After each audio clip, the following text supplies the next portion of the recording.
So, Kathy, what is quieter?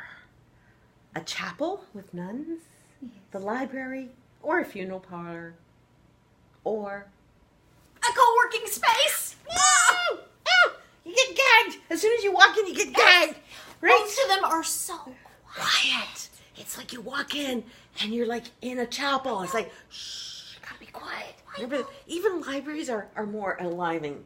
Yeah, now. they got plants. They have least, plants, You know, yeah. maybe those There's talk. sound. People are playing games, and you can actually talk to people. Yeah. Some co-working spaces need to take a tip from libraries. I know. Yes. And it's not that that's not a good thing. I mean, there's a lot of people who want to work in a quiet space, right?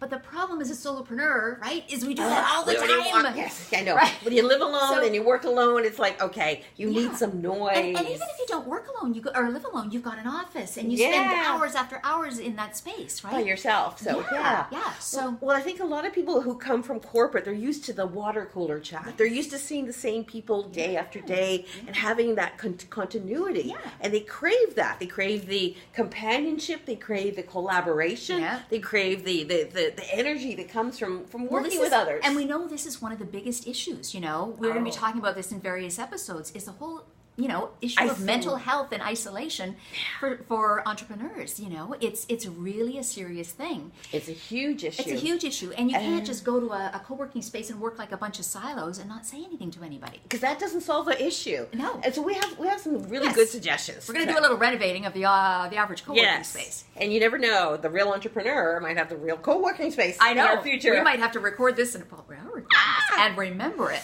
Yes. So one of the first things, what would you say? Okay, I think there, as an entrepreneur and as a recovering workaholic, is we need regularly scheduled breaks, coffee breaks. Regularly scheduled playtime. Playtime. Right? But Time to brainstorm. Even just breaks. Just to because you can work and you forget. You look up and, oh my God, 3 hours are gone. Exactly. And if you're all working separately. I know. So having the 10:30 coffee break, the noon time lunch, collaborative, communal lunch. Yep. And then having another afternoon coffee break. And then we have one more suggestion is having the topic of the day is having a 4:00 happy hour where again you give people a reason to come together. Well, this is what and I've said to you before. I used to work in television a lot and in various places in media.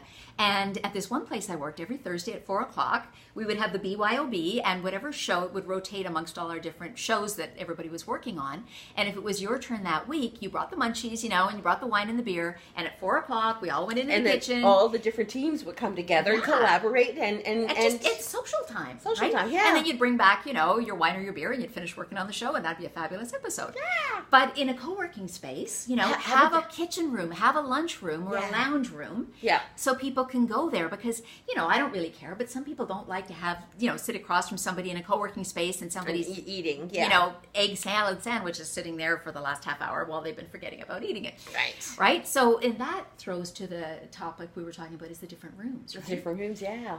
So, if you had a kitchen, if you had a lounge room, if you had a room, like you were saying. Soundproofed. Yes. For us louder people. Or for the brainstorming, right? For the creativity that people the BYOB can be bring your own beverage and bring your own brain to the brainstorm session, right? And the more beverages, the better the brain. Oh, yeah. Lots of good storming going on, Yeah. So I mean, the whole function of a co-working space to me should be that it's like your ersatz team that, you used to work on a team in corporate, used to be part of a big community that was identified by a company, and I don't know about you, but I miss that chit chat, the regularity, the continuity, and having that companionship and having that outsider going, you know what do you really do? Yes. You said something and I don't understand what exactly. you do. And this encourages collaboration. So if you've got that lunchroom or maybe a lounge room there that's separate from the work area, then people start to build relationships. They don't just come to work separately on their own projects. If they know that they have like 2 or 3 times a day, maybe it's one coffee break and a lunch in the afternoon, but it just needs to be livened up. It shouldn't be like a church sanctuary. No. Like it shouldn't be the deadly even if another thing we're talking about is having some music, background music. Exactly. Just even there's a reason they have that, at different events, because it enlivens people, it energizes them. And it could be difficult as we're thinking. I mean, some people might say, "Oh, I don't know, if I put in jazz," which of course I wouldn't mind, or classical, or maybe some hip hop or whatever it is, but not everybody likes that. But the thing is, what we know as entrepreneurs is you've got to pick a lane, right? You got to pick a lane. You've got to pick an ideal client, and if you're having a co-working space, it's part of your brand as the owner of that. So you have to own it and say, "Hey, this is a hip hop place or whatever it is," and have that music. And my demographic is like the hip hop crowd, right?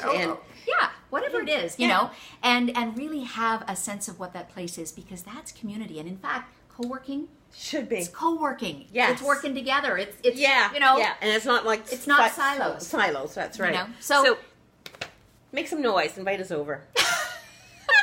I was going to say, and let us know what you are doing in the co-working space. If you're completely offended, tell us, or tell us what you're doing or what's coming up, because this is a mutable thing. Just like you, just like your business, it's constantly changing as we collaborate more, as people want to get out of their individual spaces. The co-working space is changing. Yeah, it's growing. It's growing. Great. And it just needs to grow in a way that supports entrepreneurs and solopreneurs. So, like, share, and comment below, and let us know of great co-working spaces near you. Yeah. All right. Talk to you soon. Bye.